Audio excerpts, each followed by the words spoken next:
नमस्कार। भारत ने कमाल कर दिया है। जी हाँ, भारत बहुत करीब पहुंच चुका है अपने बहुत ही, एक तरह से कहा जाए, इम्पॉर्टेंट मिसाइल के बनाने में, जिसका नाम है K5 यानी कलाम 5। जो सबसे बड़ा हर्डल यानी सबसे बड़ी बाधा थी, भारत ने उसको पार कर लिया और अब भारत उन देशों के क्लब में शामिल हो सकता है जिसके पास यह क्षमता है कि वह समुद्र से, यानी मैं कहूँ पनडुब्बी से, परमाणु हथियार को छोड़ सकता है और किसी भी जगह भेज सकता है। जी हाँ, इस मिसाइल को केवल इस ढंग से न समझा जाए कि ऐसा नहीं है कि इससे पहले भारत के पास मिसाइल नहीं है जो क्या कहता है पनडुब्बी से नहीं छोड़ा जा सकता। के सीरीज की और भी मिसाइलें हैं, जैसे K15 जिसको सागरिका भी कहा जाता है, K4। लेकिन ये दोनों में एक प्रॉब्लम है, वह यह है कि ये मल्टीपल वॉरहेड को नहीं ले जा सकता था, यानी सिंगल वॉरहेड के साथ में था, मतलब एक ही हथियार केवल जा सकता है ऊपर में।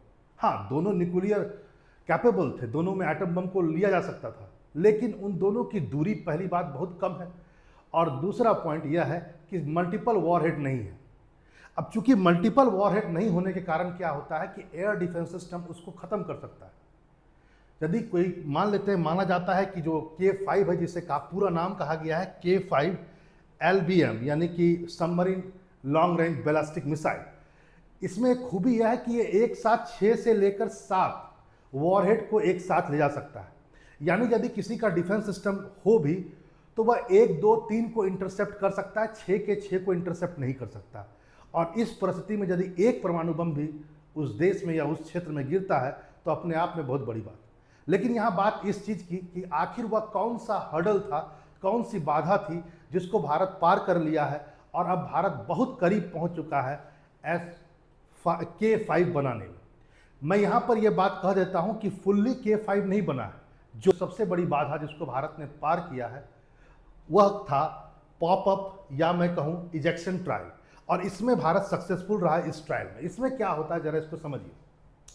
इसमें यह होता है कि पनडुब्बी से यानी कि सबमरीन से पहले एक स्टोरेज किया जाता है मिसाइल को किसी एक कंटेनर में, फिर उस कंटेनर से क्या किया जाता है, उसको सबमरीन के बाहर निकाला था। आपको पता है कि आप जानते होंगे कि पनडुब्बी जो है वो समुद्र के बहुत नीचे में रहता है, मतलब जो सतह है उससे काफ़ी नीचे, और वहाँ से किसी मिसाइल को सीधे इजेक्ट नहीं किया सकता है।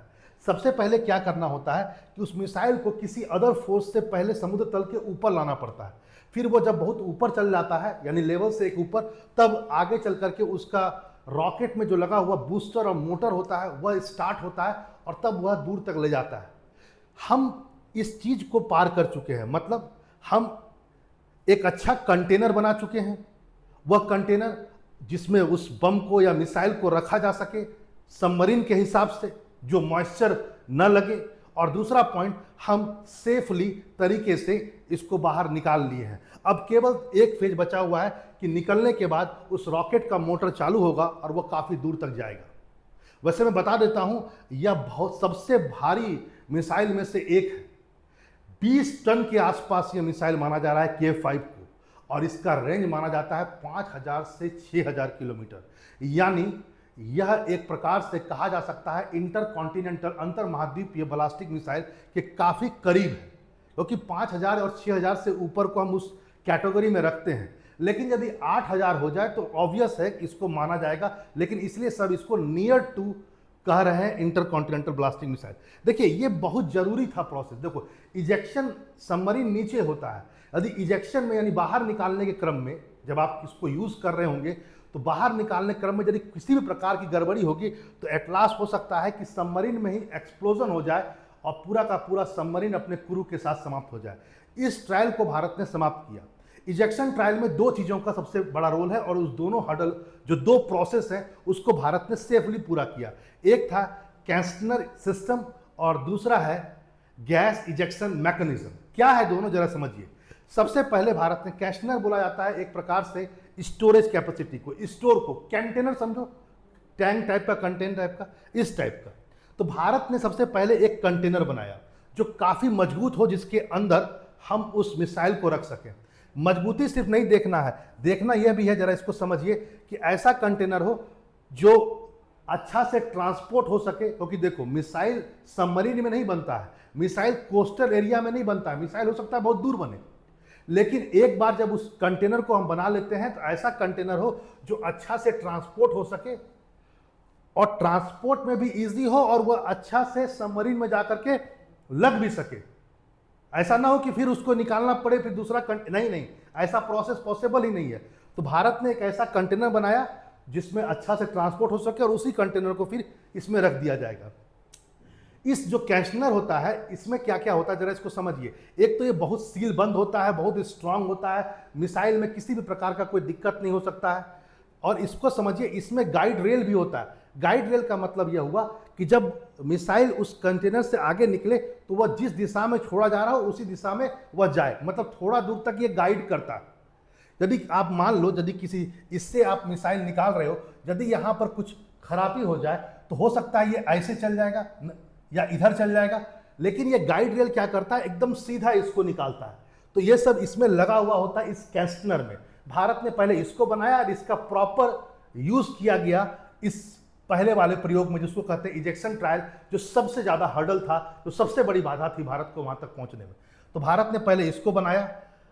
और दूसरा बात जानिए, ये इतना अच्छे तरीके से और इस मटेरियल से बनता है क्योंकि देखो सबमरीन लंबे समय तक पानी में ही रहते हैं तो मॉइस्चर आ सकता है, पता चला कि खराब हो जाए, तो ये मॉइस्चर से प्रोटेक्शन करता है, इन्वायरमेंट से प्रोटेक्शन करता है, इरोजन से प्रोटेक्शन करता है, सेफली स्टोर करता है हर चीज को। लॉन्च के समय जैसा कि मैंने कहा गाइड भी करता है और ट्रांसपोर्ट भी देता है। अब दूसरा फेज आइए। दूसरा फेज को भी भारत ने सफलतापूर्वक पूरा किया है, जिसको कहा जाता है गैस इजेक्शन मैकेनिज्म। इसमें क्या होता है, जैसा कि मैंने आपसे पहले ही कहा कि ऐसा नहीं है कि सीधा आप सबमरीन का डिब्बा खोले, कैस्टनर से सीधा निकला रॉकेट या मिसाइल और बाहर चला गया, ऐसा नहीं होता है सर। सबसे पहले क्या किया जाता है, जैसे कैस्टनर में ये है रखा हुआ मिसाइल, इसको पहले गैस जनरेटर से एक्टिवेट किया जाता है। इसके नीचे यहाँ पर आप देख सकते हैं, यहाँ पर गैस जनरेटर होता है। जब भी हमें छोड़ना होता है मिसाइल को, सबसे पहले इसके नीचे गैस जनरेटर को एक्टिवेट किया था। ये गैस जनरेटर क्या करता है, इसको पुश करता है ऊपर और ये बाहर निकलता है मिसाइल हाई प्रेशर से। और मिसाइल जब बाहर निकलता है तो सबसे अपना क्या करता है, ये जो वाटर का जो लेवल है या सरफेस है उससे वो बाहर निकलता है। और जब बाहर निकल जाएगा तब इसमें लगा हुआ बूस्टर या मोटर एक्टिवेट होगा और तब यह आगे बढ़ेगा। ठीक है, तो भारत ने यहां तक पूरा कर लिया है, यानी इस गैस इजेक्शन मैकेनिज्म को सफलतापूर्वक पूरा कर लिया है और आसानी से और बहुत सेफली तरीके से मिसाइल क्या हुआ है, उस कैस्टनर से बाहर निकला है और ऊपर तक गया है। अब केवल मोटर एक्टिवेट करके उसको दूर तक ले जाना है।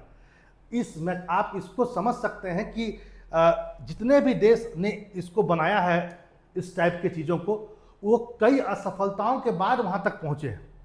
ये भारत का प्रथम प्रयास था कि भारत ने प्रथम प्रयास में ही यहाँ तक भारत पहुँच गया। ये अपने आप में बहुत बड़ी बात। इसको इस ढंग से भी समझना होगा, जरूरी है, आखिर K5 यानी सबमरीन से छोड़ने जाने वाला लगभग इंटरकॉन्टिनेंटल ब्लास्टिंग मिसाइल भारत के लिए क्यों जरूरी था। क्योंकि देखो, यह भारत को सेकेंड स्ट्राइक कैपेबिलिटी देता है। सेकेंड स्ट्राइक कैपेबिलिटी क्या है, जरा इसको समझिए। देखिए, यदि मान लेते हैं कि भारत ने अपने पहले ही कह रखा है कि हम सबसे पहले परमाणु बम का प्रयोग नहीं करेंगे। हाँ, यदि कोई परमाणु देश हम पर हमला करता है तो हम कर भी सकते हैं, लेकिन ऐसे भारत ने कहा हम नहीं कर सकते।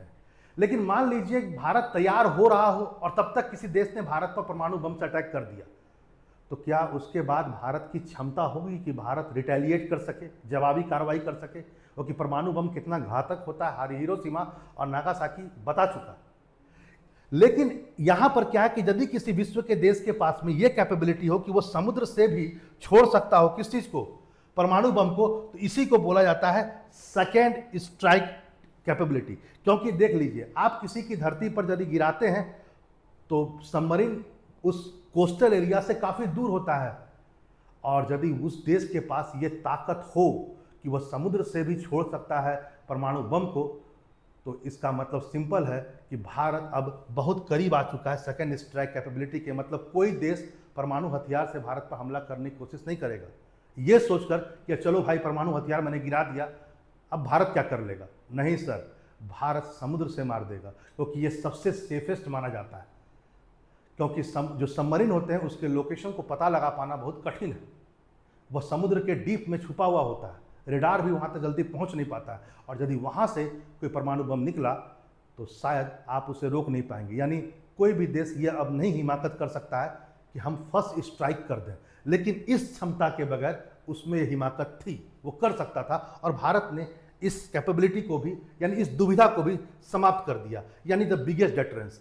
अब आते हैं कि क्या भारत के पास कोई ऐसा मिसाइल नहीं था, कम से कम परमाणु हथियार को ले जाने वाला अभी तक, जो सबमरीन से छोड़ा जा सके? क्योंकि हम तो आए दिन सुनते हैं, हमने K-15 सागरिका का सुन रखा है, K-4 भी सुन रखा है कि भारत ने सफल परीक्षण किया है।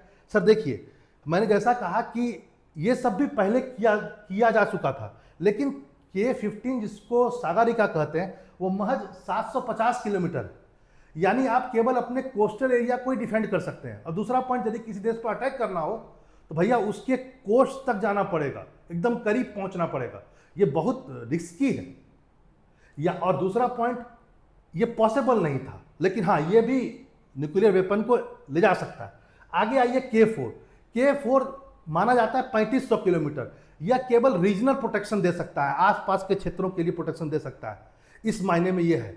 लेकिन K-5 जो है वह 6000 किलोमीटर तक है, वो ज़्यादा बड़ा डेटरेंस प्रोवाइड करता है। और साथ ही साथ जरा इसको भी समझिए सर, ये सब हल्के वॉरहेड को ले जा सकते हैं, ज़्यादा भारी बम को नहीं ले जा सकते हैं। दूसरा पॉइंट, केवल एक ही ले जा सकते हैं, लेकिन K-5 मल्टीपल ले जा सकता है, और वॉरहेड काफ़ी भारी, जैसा कि मैंने आपसे कहा 20 टन से भी ज़्यादा। यहाँ पर इस बात को भी जरा समझिए, इस आपको समझना होगा, वो यह है कि जो K-5 है वह इतना भारी है कि जो परंपरागत हमारे पास एडवांस सबमरीन भी है, जिसको हम अरिहंत और अरिघात के नाम से आप जानते होंगे, ये जो एडवांस है एक तरह से कहा जाए, इससे छोड़ना नहीं जा सकता है। हाँ, ट्रायल अभी इसी पर चल रहा है, लेकिन भारत को इससे ज़्यादा ताकतवर और हैवी पनडुब्बी की जरूरत होगी K-5 के लिए। हाँ, K-15 और K-4 ये अरिहंत और अरिघात से यूज़ किया जा सकता है और किया जा रहा है, लेकिन K-5 के लिए माना जाता है हमें S-5 एक सबमरीन क्लास है, इसको भारत डेवलप कर रहा है, जो माना जा सकता है 13,500 तक का डिस्प्लेसमेंट कर सकता है, इधर से उधर सामान को ले जा सकता है। यह भारी पनडुब्बी आवश्यक होगा, S-5 क्लास का न्यूक्लियर सबमरीन आवश्यक होगा K-5 के लिए, और भारत अभी इसको बना रहा है। यानी यदि कल को भारत K-5 बना भी लेता है पूरा फुल्ली, तो पूरा फुल्ली ऑपरेशनल होने में थोड़ा समय लगेगा, ठीक है। लेकिन इतना जरूर है कि भारत ने एक बहुत बड़े हर्डल को पार किया।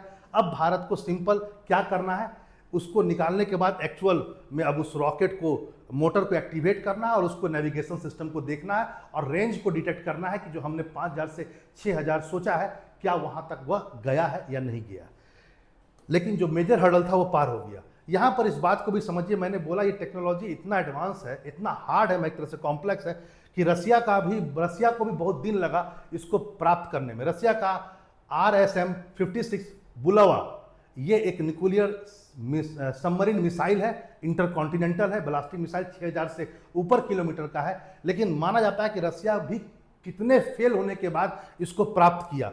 दूसरा आइए चाइना का JL-2 माना जा रहा है, सेना इसको दावा करता है कि 10,000 किलोमीटर तक का रेंज है सबमरीन से छोड़ा जाने वाला, जो भारत के K-5 से काफ़ी ज़्यादा है। लेकिन चाइना पर विश्वास करना कठिन है, लेकिन कुछ लोगों का मानना है कि under water launch reliability issue face कर रहा है, मतलब फुल्ली सक्सेसफुल चाइना कहता तो है, लेकिन सिद्ध नहीं कर पाया है इसको। कुछ लोग कहते हैं कि नहीं, लंबे समय तक पानी में रहने के बाद शायद वह उतना अच्छा काम नहीं कर पाएगा। लेकिन इतना जरूर जान लीजिए कि विश्व का अब तक का सबसे अच्छा न्यूक्लियर सबमरीन जो मिसाइल है, जो बहुत बड़ा रेंज का है, वह माना जाता है US का है, और उसका नाम है ट्राइडेंट 2, ठीक है। ट्राइडेंट 2 जो है ये न्यूक्लियर कैपेबल है, और यह सबमरीन से छोड़ा जा सकता है, और इसका रेंज लगभग माना जाता है 9000 से 10,000 किलोमीटर के आसपास में है, और बहुत एक्यूरेट है। क्योंकि एक्यूरेसी के मामले में यदि मैं कहूं CEP को बुलाता है सर्कुलर एरर प्रोबेबिलिटी या प्रोबेबल। इसका मतलब यह होता है कि जहां पर आपने मिसाइल गिराया, जो आपने सोचा था जहां मिसाइल जाएगा, वह उस रेडियस को प्राप्त कर पाया है कि नहीं। आप मान लीजिए जिसका ये जितना अच्छा होगा, इसका मतलब वो उतना ही एक्यूरेट है। इसका माना जाता है कि 90 मीटर तक का ये है, मतलब जहां पर छोड़ा गया है वह 90 मीटर तक के रेडियस में आराम से गिर जाएगा जहां पर आपने बनाया।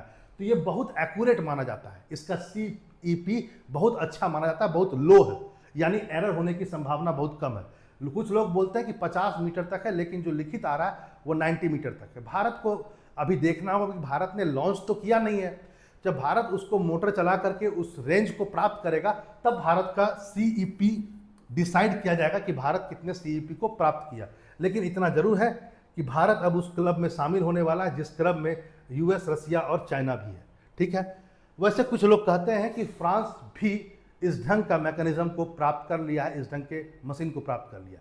चलिए, आपने इस बात को सुना K5 के बारे में। K का मतलब यहाँ पर कलाम है। फिर मिलते हैं ऐसे इंफॉर्मेटिव वीडियो के साथ। नमस्कार।